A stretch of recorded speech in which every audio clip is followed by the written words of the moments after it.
When the billionaire woman, Helena Graves, returned to her estate after a long business trip, she expected silence.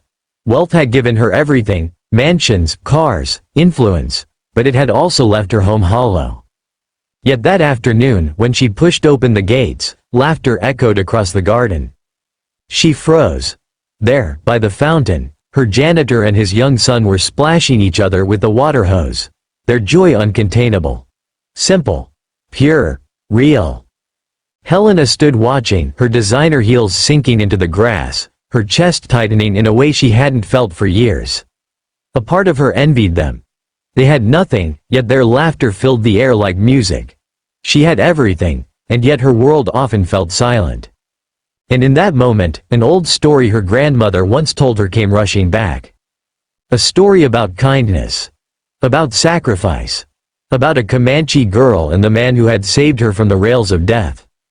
It was the 1800s, a time when the West was wild and merciless.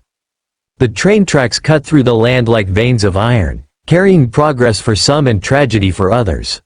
One blistering afternoon, tied cruelly to those very rails, was a young Comanche girl named Anoki.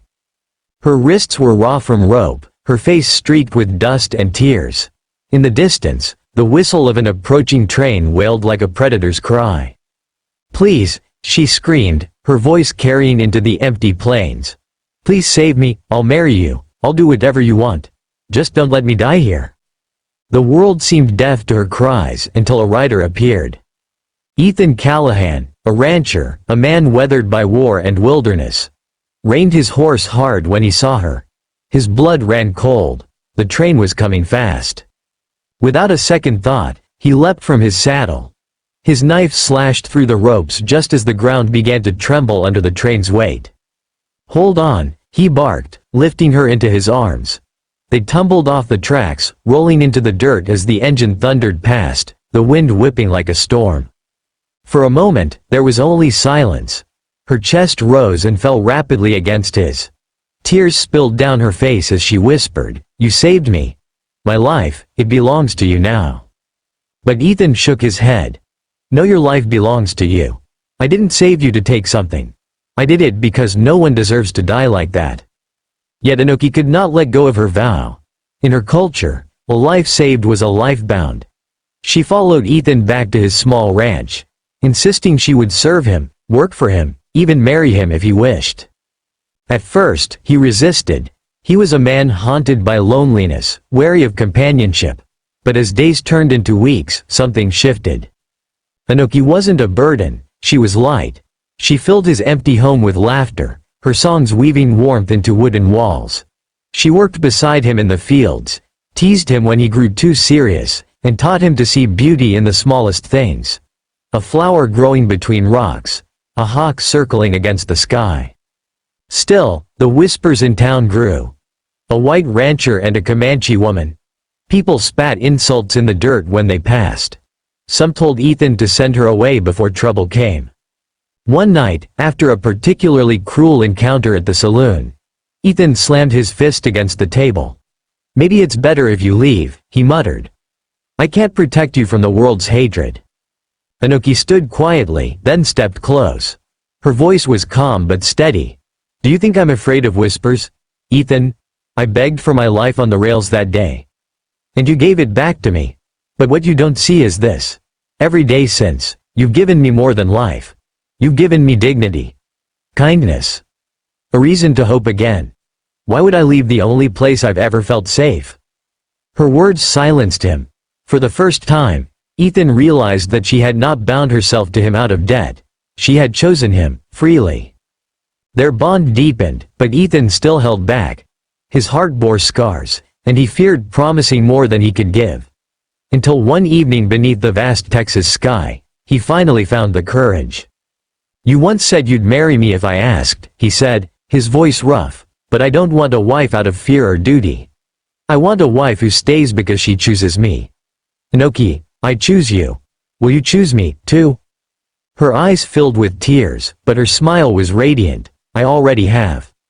Years later, the ranch became a place of refuge. Travelers spoke of it as a home where no one was turned away, where kindness outweighed prejudice, and where the laughter of children, Ethan's and Inoki's, rang louder than the echoes of hate. And as Helena, the billionaire woman, stood watching her janitor and his son laughing with nothing but a water hose, her grandmother's story settled deep in her heart. Because kindness, she realized, was the greatest wealth of all. Helena set down her briefcase, slipped off her shoes, and before they noticed, she joined them, splashing, laughing, water soaking her expensive dress. The janitor froze in shock. "Ma'am," but Helena only laughed harder. For the first time in years, she felt alive. Not as a billionaire. Not as a woman with power. But simply as a human being. And in her heart, she whispered a thank you, to her grandmother, to the Comanche girl in that story long ago, and to the lesson that echoed across time. Wealth is not what you keep. It's what you give. Love is not what you demand. It's what you share. When Helena Graves, a billionaire woman, returned home after weeks abroad, she expected silence. Her estate was always spotless, polished, and cold.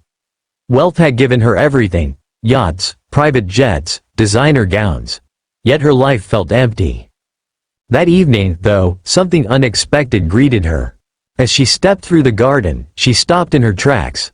Her janitor, Miguel, and his little boy were laughing, splashing each other with a water hose near the fountain. They were soaked through, giggling as though they owned the world. Helena just stood there, stunned. Their joy was so genuine, so alive, that for a moment she felt something break open inside her. How could people with so little look so rich? And then, as if fate had nudged her, she remembered a story her grandmother once told her. A story of another time, another life. A story about kindness, sacrifice, and love born in the unlikeliest of places. It was the story of the Comanche girl who had been tied to the rails. On a blistering Texas afternoon, a young Comanche girl named Inoki was bound cruelly to a set of train tracks. Her wrists bled where the rope cut into her skin. Her heart pounded as the distant whistle of a train echoed closer and closer. She cried out, her voice tearing through the empty plains. "Please, somebody save me, I'll marry you, I'll do whatever you want, just don't let me die here." The wind carried her desperate plea, and it reached the ears of a rancher passing nearby. Ethan Callahan, a man hardened by war and wilderness, reined his horse hard when he saw her. His pulse spiked. The ground trembled. The train was minutes away. Without hesitation, Ethan leapt from his horse. His knife slashed at the ropes, his hands pulling her free. "Can you stand?" he barked. Inoki stumbled. He scooped her up, dragging her from the rails just as the locomotive thundered past, iron screaming against iron. The force of it nearly pulled them back under, but they tumbled safely into the dust. For a long moment, neither spoke, just the roar fading into silence. Then Inoki looked up at him, tears streaming down her face. "You saved me, you truly saved me, my life is yours now." But Ethan shook his head firmly. "No, girl. Your life belongs to you. I didn't save you to take something. I did it because no one deserves to die like that." Still, Inoki believed in her vow. In her people's tradition, a life saved was a life bound. She followed him back to his small ranch, insisting she would work, serve, even marry him if he wished. At first, Ethan resisted. He was a solitary man, wary of companionship. Yet as days turned into weeks, the girl who had once been a frightened prisoner filled his home with something he hadn't known in years: warmth. She cooked meals from almost nothing. She sang softly while tending animals. She teased him when his temper grew sharp. And little by little, she taught him how to smile again. Ethan told himself he'd just keep her safe until she found her own way. But deep inside, he knew, he needed her presence as much as she thought she needed him. When they walked into town, whispers followed. Some men spat at Ethan's boots. Others sneered at Inoki. A rancher and a Comanche girl. They scoffed. Disgraceful. One night, after enduring a drunken insult at the saloon, Ethan returned home furious. "Maybe it's better if you leave," he muttered, pacing the floor. "This world isn't kind to women like you, Inoki. I can't protect you from their hatred." She looked at him quietly, then stepped closer. "Do you think kindness is weakness?" she asked softly. He froze, meeting her gaze. You saved me when no one else would. You gave me a home when the world turned its back. Every day since, you've given me dignity. That isn't weakness, Ethan. That is strength. I would rather face 100 whispers with you than live in silence without you." Her words sank deep, breaking the walls around his guarded heart.